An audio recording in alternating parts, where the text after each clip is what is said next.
Hi, this is Fred Hess of Hess Consulting. Today I'd like to discuss how the power of process can help to improve a business, hopefully your business.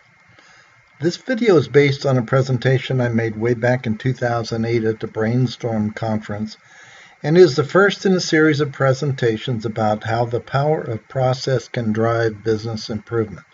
So please return to this channel and check out the rest of the series. The term process, according to Michael Hammer in his book Agenda, is the Clark Kent of business ideas, as it is seemingly mild and unassuming, but amazing. Let's talk about the term process. According to Michael Hammer in his book Agenda, process is the Clark Kent of business ideas, as it is seemingly mild and unassuming, but actually amazingly powerful. Now, I ascribe to his statement, and it has turned out for me to be a very powerful technique to help me analyze and improve a business. Just so you know what I am talking about, here is an example of a process in a process model. But before we dive into the details, let's define what a process is. According to the GAO, a process is a set of activities that produce products and services for customers. That's not very helpful for what we want to do, but Michael Hammer cleared it up again out of his book, Agenda. He says a process is an organized group of related activities that together create a result of value to customers. Now that has a little more meaning to me. I think the key words are together and result of value. Now in my consulting, I use the term process as a proxy for a business operation, which is comprised of process steps or activities, people, and tools. And there are but it also includes knowledge and experience, a skill level that the people in the business process must have in order to make it successful. This helped my clients understand what we are about. This helped my clients understand what we were about to do. Now let's talk about the process model elements. All right. Most models will look. Here is the process model I showed you earlier. Most models will look something like this, but there will be variations, of course. Now let's talk about the elements that make it up. The key elements are role, the data object, or the information flowing through the process, the tasks or activities, the path that the process follows, and the application or software or the tool that is used to help execute the process. The first we'll talk about is the role, which represents a skill or an authority. The process model is arranged so that all of the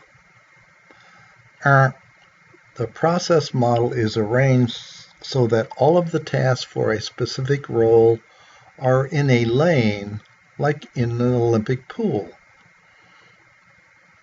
The process model is arranged so that all of the tasks for a specific role are in a lane like an Olympic pool, and that's why we call these rows in a process model swim lanes. Now, swim lanes are an important concept, and you will see shortly how they help get additional information out of the model. So why did we pick role instead of people's names or organizations for this element? Well, employee names would not be a good choice because if they got promoted or leave, you have to substitute somebody else's name in there. The other element name that you might consider is organization, whether it's a group, division, or a department. Now, this is not a good idea because if the company reorganizes, then the process model is no longer valid. We have found that role is the best way to define the lanes in the process model. And as I mentioned, a role is defined as a skill level or as I mentioned, a role is defined as a skill level or a responsibility. So it could be a clerk, administrator, a buyer, a loan officer, or escrow officer, for example. These kinds of titles are good to use as role names. You could also have a role that is an authority, which would be a manager or just an approver. You may not be sure who is actually going to do the approving, but you know that a role has to perform the approval or disapproval task. The other advantage of using roles is that a person can wear several hats or perform several different skills. For example, if they're doing the actual work, they are in one role, a worker role. But if they are managing or approving, then they are in the manager role. I'm sure that you have probably spent time in different roles at some time in your work history.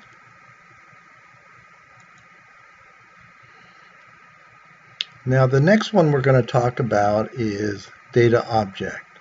The pink phi symbol represents data objects that are used in the execution of the task. They are the inputs and outputs of these tasks. They typically are documents or data records if they are electronic. In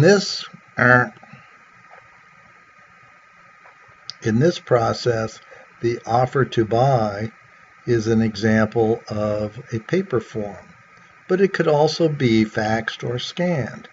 If it were in digital form, it could be electronically transferred and executed. We will talk more about paths in a minute, but the green line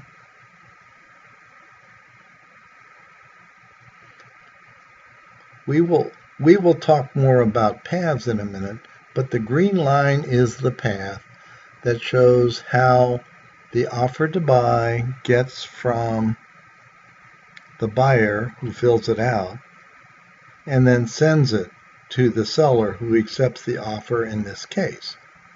Now, what we call this is a handoff, and that's where a data object goes from one role to another, an event where things can go wrong.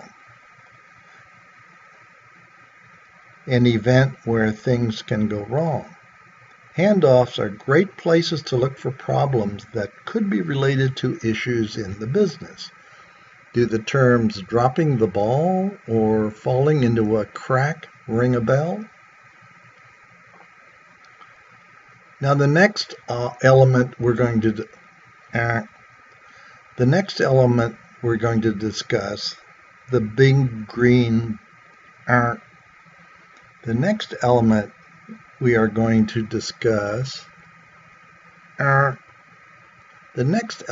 discuss the big green blocks, or blue, are the tasks. Prepare offer, accept offer, prepare loan package. Those are examples of tasks or activities. In the task object, we capture important details, such as the description, elapsed time, and the resource time. Now, these two times are different. Elapsed time means how long did that task take. These two times are different. Elapsed time means how long did that task take to execute, while resource time is how much time